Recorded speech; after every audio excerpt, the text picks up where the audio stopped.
അങ്ങനെ ആ ടവറൊക്കെ കണ്ട് ഇനി തിരിച്ച് റൂമിലേക്ക് പോകാൻ വേണ്ടി പോണേ.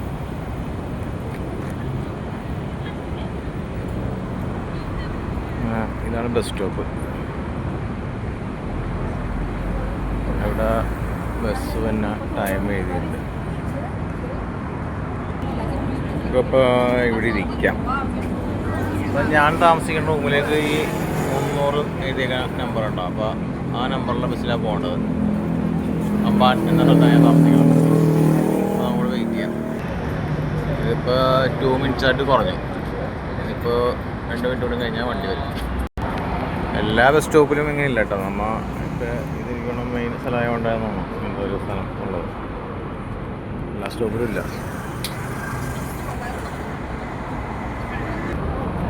ബസ് വന്നിട്ടില്ല, വെയിറ്റിംഗ് ആണ്.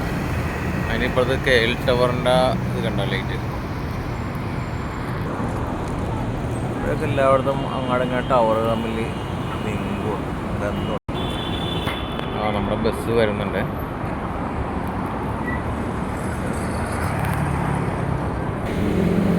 ഞാൻ ഫ്രണ്ടിലേക്ക് ഓടി. അപ്പോൾ ഇത് ഇവിടെ ക്യൂ ആണ് കയറാണ്ട് ബസ്സിൽ. അയ്യോ, ഭയങ്കര ക്യൂ ആണുള്ളത്.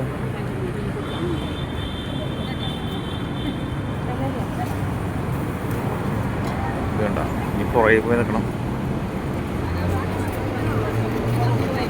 ഒരു ക്യൂ നിൽക്കാൻ എനിക്കറിയാമല്ലോ, ഞാനവിടെ വെയിറ്റ് ചെയ്യുന്നു.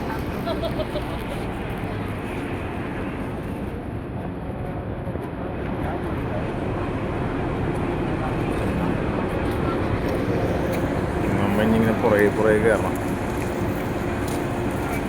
നമ്മളവിടുത്തെ പോലെ ഓടി എല്ലാവരും കൂട്ടം കൂടി കയറണമല്ല ഇവിടെ. ലൈനായിട്ട് കയറണം.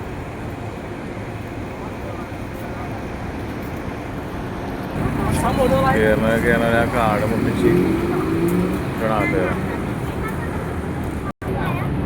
എല്ലാവരും കയറ്റുമെന്നാവോ? അതിൻ്റെ പുറകിൽ വേറൊരു ബസ് വരുന്നുണ്ട്.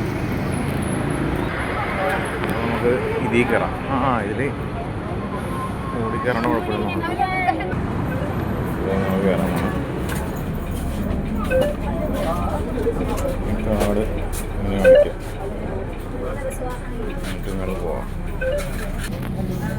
ഭയങ്കര തിരക്കാണ്.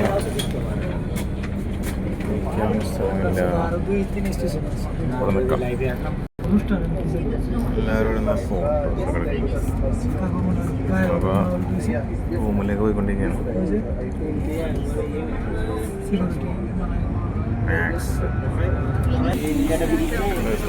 എവിടെ എത്തിയെന്നൊരു പിടുത്തില്ല.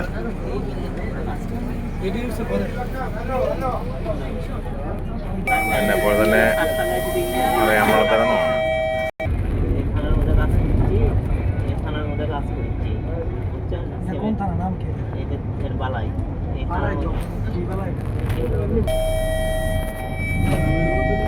എവിടെയോ നിർത്തിയിട്ടുണ്ട്, സ്ഥലറിയാൻ പാടില്ല.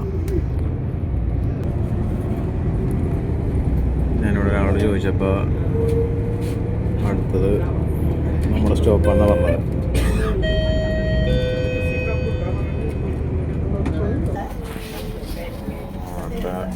സ്ഥലമായിട്ടുണ്ട്.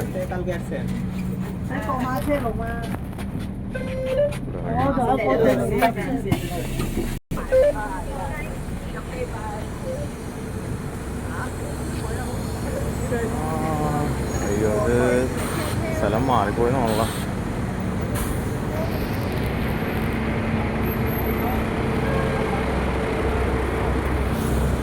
എടുത്തില്ല, പാലത്തിന് മുമ്പാണല്ലോ.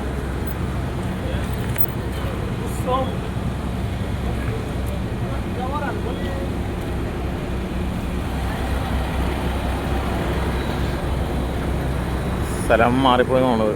ഞങ്ങൾ വേറെ സ്ഥലത്ത് എത്തിയപ്പോൾ ബ്രിഡ്ജ് കഴിഞ്ഞിട്ടാണോന്നറിയില്ല, ചോദിക്കേണ്ടി വരും. ഈ കാട് നഷ്ടപ്പെട്ടു പോയാലും പണിയാണ്,